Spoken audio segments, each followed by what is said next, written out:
So he's been vetted, and he's really great. So you're in this hotel room, and you're meeting with him. And at the start of the meeting, he says, listen, before we meet, I want to tell you, I've given you everything. I've told you everything that's been true. You saved American lives. Now you're going to do something for me. You're going to go out and you're going to get me a prostitute right now, or I'm never cooperating with you again. So I want to see a show of hands. How many people would get him the prostitute?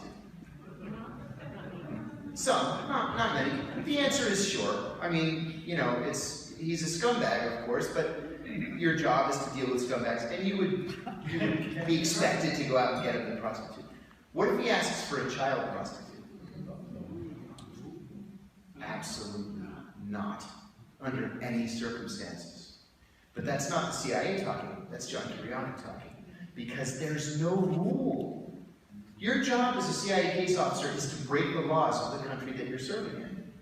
That's your job. Your job is to commit espionage, which in most countries is a death penalty crime. Your job is to convince people to commit treason for you because they like you so much, or they like the money that you're giving them so much.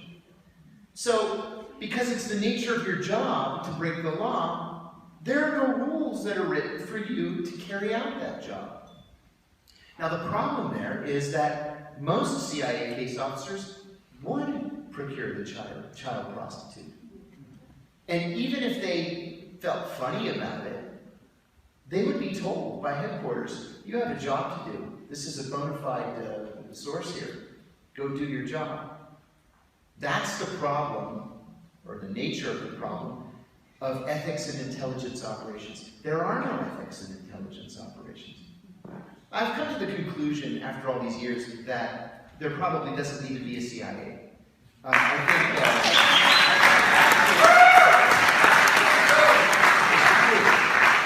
think David Patrick was right in 1976 when he said that the CIA should be broken up. John Kennedy was right in 1963 when he said the CIA should be broken up. A decorated 14-year veteran CIA agent has blown the whistle and made a public statement to expose the Central Intelligence Agency for operating a child trafficking ring that procures children for global elite pedophiles. Former spy John Kiriakou, who also has deep ties to Hollywood from working as an advisor to the movie business, has revealed how the agency provides child sex slaves to powerful oligarchs in the entertainment industry, Washington, D.C., and beyond. Kiriakou says that they have sources installed in the upper echelons of society, politics, and the movie business. In return for information, the CIA provides these elite sources with a steady stream of child prostitutes who are usually raped and killed, and most likely never seen again. Knowingly putting his life on the line to go public with this information, Kiriakou made a public appearance to lift the lid on this horrific culture of child abuse. During his expose, he describes how he would meet an elite source in a hotel who would demand children in return for information. He reveals how he would secretly think of these so-called oligarchs as scumbags, but that he had to give them what they wanted. To emphasize the scenario, Kiriakou explains how shocking the situation would appear to most people if the source was demanding adult prostitutes, at which point he asks the audience, how many people would get him a prostitute? When hardly anybody raises their hands, he says. The answer is, sure. You know he's a scumbag, of course, but your job is to deal with scumbags and you would be expected to go out and get him a prostitute. But what if he asks you for a child prostitute?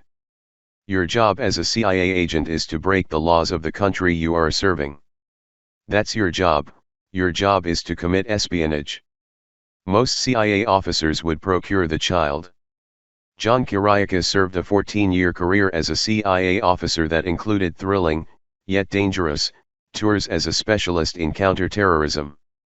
He successfully recruited several foreign agents to spy for the US in Athens, in 1999 and 2000, and at one point was the target of an assassination attempt by leftists. In 2002, he chased Al-Qaeda members in Pakistan, and when Al-Qaeda logistics leader Abu Zubaydah was wounded and captured, Kiriakou guarded his bedside. Kiriakou wrote a colorful memoir, where he recounted many of his exploits, called The Reluctant Spy, My Secret Life in the C.I.A.'s War on Terror.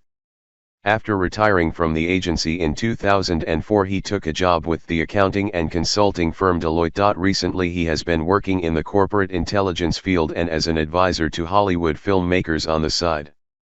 Thank you for watching. Please leave a comment. Share the video if you finds it interesting. And don't forget to subscribe to my channel for more interesting videos and news updates around the world.